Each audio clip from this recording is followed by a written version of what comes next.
akka nama gaddisiisu jechuudha. Akkuma suuraa kana irratti argitanii mucayyoon kuni fi haati dhiira tokko jaalatan jechuudha bakka tokkotti. Mucaan qarshii haadhaa irraa fuudhe intala kana barsiisaa ture. haa ta'u malee garuu jara lachiiniyyuu sin jaaladha lubbuu koo isin malee jiraachuu hin danda'u jedhaan haadhaniisi. Haatis akkasuma mucayyoonis waan baay'ee jaalattuuf dhugaa jirtu kana barraan garuu of wallaalte jechuudha. Waan baay'ee nama gaddisiisudha. Egaa haadha fi intala bakka tokkotti jaalachuun haaraallee ta'uu baatu kan kanaa baay'ee tokko nama gaddisiisa. Ashamaa harka fuuni jirra jirtu bakka jirteetti nageenya waaqayyoo isiniif haa baay'atu. Har'as viidiyoo baay'ee nama gaddisiisu walitti deebinee jirra. Warroonni chaanala kanaaf haaraa taatan sabiskiraayib gochuun gara maatii kootti dabalama. Warroonni maatii gostaadhaan hordoftan guddaa galatoomaa isiniin jedha. Guyyaa har'aa dhugaa dubbachuudhaaf viidiyoo baay'ee tokko nama gaddisiisanii kan walitti deebine. Egaa namni jireenya isaa keessatti jireenya sobaa waliin jiraachuun yeroodhaaf ammaa namatti fakkaachuu danda'a. Yeroo guyyaa tokko osoo namni sun itti hin yaadin nama salphisuu danda'a jechuudha. Obboleettiin kuni hin beektu nama kana jaalattee jirti. Jaalalaan isa waliin jirti. Abbaa manaa koo boruuti jettee isa abdachaa jirti jechuudha. Garuu gochi inni raawwachaa jiru baay'ee tokko ulfaata. Baay'ee tokko nama gaddisiisa jechuudha. Haadhaa fi intala bakka tokkotti jaalachuun baay'ee tokko ulfaata jechuudha. Har'aaf homaa nutti fakkaachuu danda'a waan tokko gaafa itti seennu homaa nutti fakkaachuu danda'a. Garuu boruu irratti mootu nama rakkisuu danda'a jechuudha. Akkamitti namni haadha fi intala bakka tokkotti jaalata? Haati sin beektu, intalli sin beektu. Boru haadha intala kanaan wal baree mucayyoo kana waliin gaa'ela uummatee itti fufee waliin jiraatamoo har'a yeroodhaaf itti fayyadamee dhiisamoo baay'ee nama biraa nama gala jechuudha. Kanaaf eenyumaayyuu haa ta'uuti adila biriyyaa boru jireenya abbaa manaa kooti jedhamee namni yaadee ittiin waliin jiraatu mitiiti. Nama kamittuyyuu dhugaa himanii dhugaa waliin jiraachuun baay'ee tokko nama fayyada jechuudha. Yoomiyyuu ta'e namni yoo dhugaa dubbatee dhugaa namatti dhiyaate yoomiyyuu ofitti hin qaanu. Ofitti amanamummaa qabaatee jiraate jechuudha. Nama saniifis jireenya hin taanu. Ofii keenyaafillee ofitti gammannee waan jiraannu natti hin fakkaatu. Maaliif har'aan irratti baraminaa boruun irratti baraminaa jenneetu kan keessa keenya dhiphisnullee ta'uu danda'a jechuudha. Har'a haadha fi intala bakka tokkotti haadharraa qarshii ishee fuudhaa. Haadha qarshii ergisiisaa, itti fakkeessaa, sin jaaladha jechaanii, si malee jiraachuu hin danda'u jechaanii. Haadha sobee intala sobee waliin jiraachaa jira jechuudha. Jara lachiiniyyuu sin fuudhaadhaan. Haadhanis sin fuudhaadhaan haadha bira yoo deeme haadhanis sin fuudha. Ati lubbuu kootii si malee jiraachuu hin danda'u. Si malee nyaanni gadi naaf hin bu'u. Si malee hirribni dideessa. Itti fakkeessa jechuudha akkasumatti. Maaliif dhiironni tokko fakkeessanii jiraachuu barbaada waan ta'eef jechuudha. Sobanii nama waliin jiraatan. Jaalala dhugaa namaaf qabaatanii osoo hin taane fakkeessanii jechuudha. Yeroodhaaf jecha. Siistema qarshii ittiin namarraa nyaatanii. Siistema yeroodhaaf ittiin nama fayyadamanii jechuudha. Namatti fayyadamanii jechuudha. Har'a haadharraa birrii fuudhee intala kana gammachiisaa jira.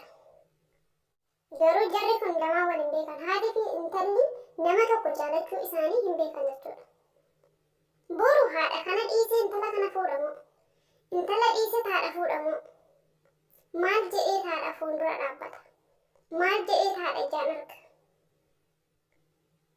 Waan baay'ee tokko ulfaatu jechuudha. Namni gaa'ela itti seenuun isaa hin oolu. Gaafa san maatii isaa isheetu wal baruun isaan oolu. Haadha ishee har'a jala jiru kana wal baruun ishee hin oolu jechuudha. Erga jireenya boru gaa'ela dhuunfadhees waliin jiraadha jedhee karaa fagoo ishee waliin deemuudhaaf abdii qabaate har'a shamarree taniin soba'ee ni yaaduun jechuudha. Gaafa kana agartu mucayyoon kun of wallaalte.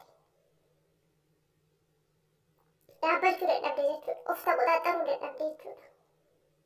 Maaliif jennaan hin beektu kaa isheen. Qarshii isheen wanti inni isheedhaaf godhu waan inni hojjetee fidee isheedhaaf godhu isheetti fakkaata. Har'a wanta isheedhaan godhan immoo deebi'ee ishee kana waaqasaa jechuudha.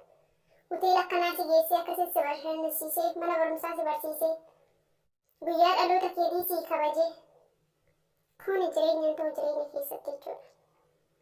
jireenyaan ta'u. Yeroodhaaf alarratti gaafa waliin jiran namoonni baay'een gaafa alarratti waliin jiran akka barbaade waliin ta'anii waan barbaade wal affeeranii kennaa garaagaraa walii kennanii gaafa alarra jiran jechuudha. Gaafa bultiitti seenan garuu wanta akkasii sun hir'achaatii deema. Akkuma miidiyaa irratti illee arginu piraankii irratti illee piraankii haa ta'u malee garuu iccitiiwwan gadi baatu baay'ee ulfaata yeroo tokko tokko jechuudha. Fakkeessuudhaaf jecha gochuu godhanii nama tokko biratti gammachiisuu dhabuu danda'a. Nama tokko miidhuu danda'a. Har'a mucaan kun dhiira tokko ta'ee dubartii lama fuudhuu danda'u. Haadha fi intala. Haadha fi intala jechuudha. Boru jareen kan lamaaniyyuu ni dhaba dirqama waan ta'eefiyyuu. Macheef intallis gocha inni haadha irratti raawwatu kana agartee mucaa kana waliin jireenya itti fufte jedhee hin yaadusi itti fufuus hin qabdu jechuudha. Boru jaarsummaa yoo ergeetu eenyutti ergata? Akkamittis yaadee waan akkana kanatti seene? Kanaaf dhugaa nama waliin haa jiraannu. Namni sun eenyummaa keenya dhugaa. Itti himne eenyummaa keenya dhugaatiin yoo amaneen waliin jiraatin waliin jiraate. Eenyummaan keenya dhugaa isa hin gammachiisu yoo ta'e yeroo gabaabaa keessatti nu biraa hafuutu filatamaadha malee waan hin taane itti fakkeessinee waan hin qabne jenneeni waan hin jirre hin jira jenneeni nama gaafa itti dhiyaannu yeroodhaaf nutti dhiyaachuu danda'a. Gaafa dhugaan sun baramte garuu namni sun nu gatee deemaa jechuudha. Nama sanillee ni dhabna. Jireenyi keenyallee ni boora'a. Jireenya namaatillee ni booressina jechuudha. Innaa baay'ee takkan gaddeen isa dhugaa dubbachuudhaaf jechuudha. Namni osoo beeku biyyaansi inni hin beeku haadha intala akkasuma haadhaan sitti madheen borus sitti madhee jedhee jechuudha. Namni nama tokko gammachiisuudhaaf jecha tokko miidhee tokko waa godhuudhaaf jecha tokkorraa birrii fuudhee hanga yoomi saala kanaan jiraachisa. Eessaa fidde jettee maal hin gaafatinidha. Baay'ee rakkoodha bara. Eenyummaan namaatiyyuu baay'inni nama sijjamar jireenya ofii keessatti nama itti eenyaan beekan yookiin jireenya jedhanii nama san gara boruutiif abdatan oolmaa isaa sirratti baruu hojii isaa baruu eessaa birrii akka fidee nu gargaaru baruun dirqama nutti ta'a jechuudha. Maaliif namni sun hatees ta'a bakka garaagaraatii birrii san fidee haadha nuuf waa godha yoo ta'e jireenyi nuti nama san waliin qabnullee zalaqeetaa hin qabu jechuudha. Faayidaa nuuf hin qabu jechuudha. Nu gammachiisuudhaaf jecha bakka hin taane hatee yookiin immoo itti nama biroo irraa fuudhee akka nuuf waa godhu nama san affeerutti hin qabu yoo ta'e hin qabudha. Eenyummaa isaa dhugaatiin jaalachuun akka nuuf godhuuf osoo hin taane waliin hojjennee argachuudhaaf.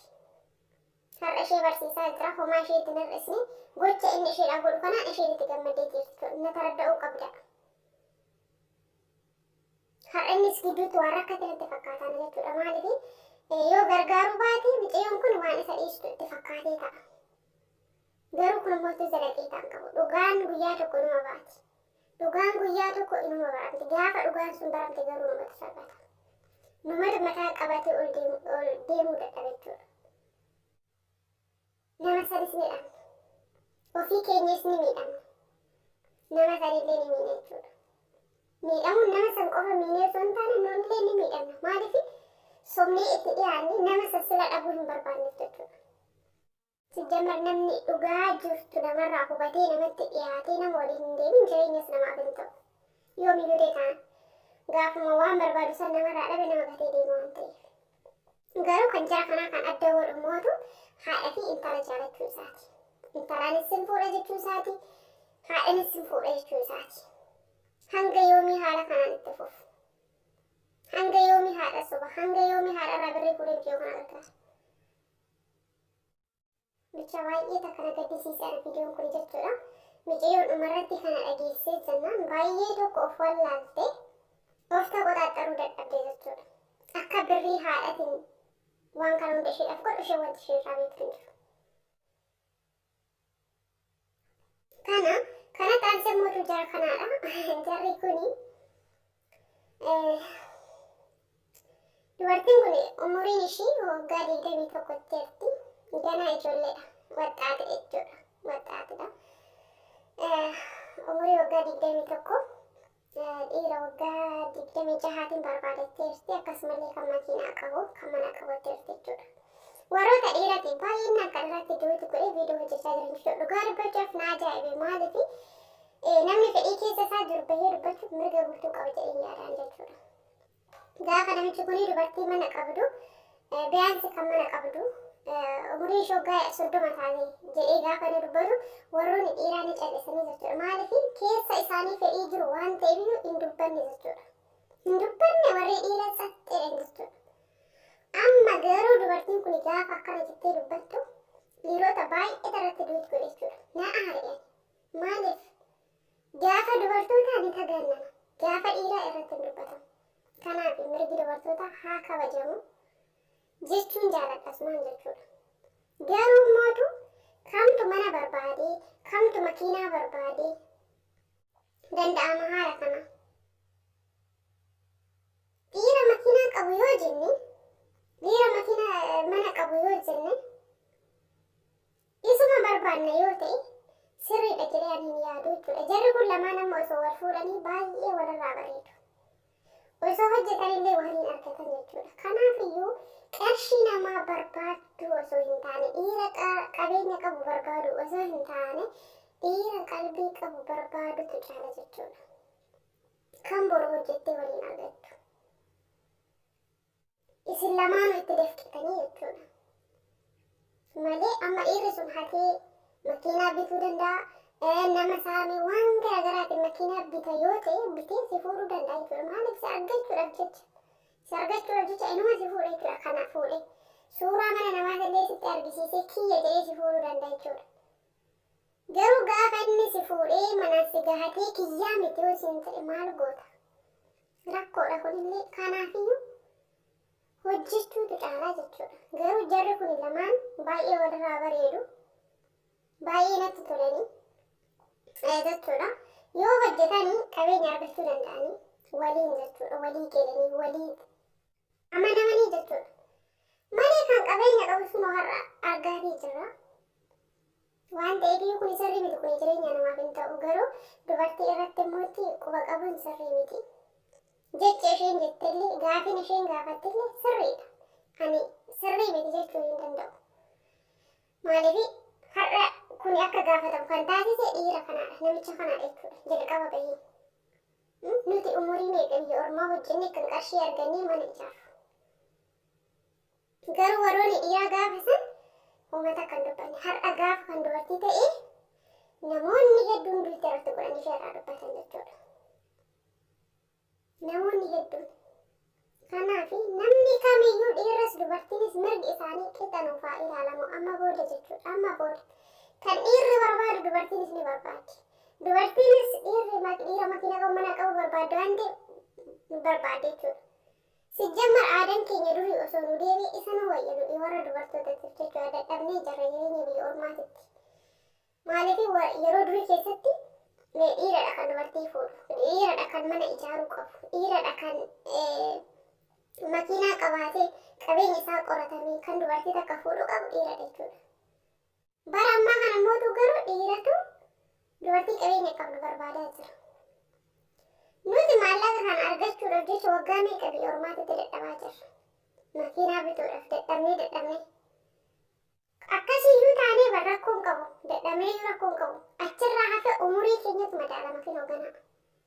Inni waggaa 50, 60, 70 ta'e dubartii waggaa 30 fuudha jechuudha. Dubartii waggaa 15, 18 fuudha jechuudha. Nuti qarshii hojjechuutti umurii keenya fixaa jirra. Kanaaf dubartii kanaan hedduu takkan itti gammade namni fedhii keessa isaa jiru bahee dubbatuutii qaba. Akka dubartii kanaatitti jechuudha. Nama hin qaanessu. Nuti qarshii barbaacha har'a jechuudha. Biyya ormaa keessa jira.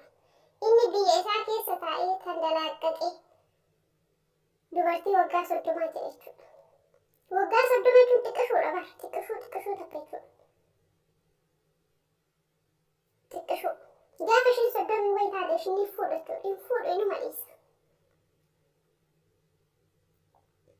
Kanaafiyyuu waliin hojjechuutu caalaa waliin hojjenne argachuutu caalaa malee dhiirris qarshii dubartii barbaadee dubartiis qarshii dhiiraa barbaadee inuma hin taane waan ta'eefiyyuu waliin hojjennee haa argannu. Garuu jara kanneen lamaan yoo bilbila isaanii qabaatan wal aggananyuu qabdanii akkasumallee barnoota gahaa kennuu qabdanii nama qarshii nama barbaadu osoo hin taane akka isaan hojjetanii waliin argatan dhaamsa akkasii dhaamuu qabna malee isaan qarshii namaa irratti hundaa'anii akka jiraachuu hin qabne jechuudha. Maaliif kun sirrii miti waan ta'eefiyyuu.